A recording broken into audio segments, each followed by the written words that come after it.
Types of stool consistencies.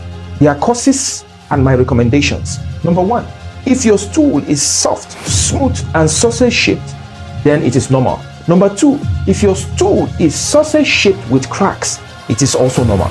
Number 3, if your stool is lumpy and sausage-like, then you are slightly constipated. You need to increase your fiber intake. You need to take a lot of water, usually is due to dehydration. Then you need to cut down on alcohol, cut down on smoking. Then you also need to minimize stress. Number 4, if your stool comes in separate hard lumps, you are very constipated. You also need to increase your water intake because it's usually due to dehydration. You also need to increase your fiber intake. We advise men and women that are above 50 years to take 25 grams and 21 grams of fiber respectively, and people that are less than 50 years to take 38 grams and 25 grams of fiber for the men and the women respectively if they are less than 50 years. Now, you also need to minimize stress because these are some of the causes of constipation.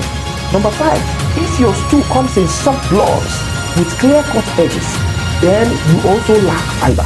You also need to increase your fiber intake, like I mentioned. For men that are less than 50 years, we advise you to take up to 38 grams of fiber.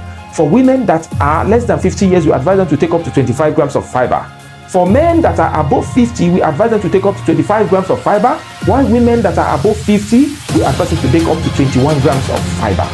Now, if your stool is mushy, it's ragged edges, then it is due to inflammation. You need to visit the hospital, get diagnosed and treated.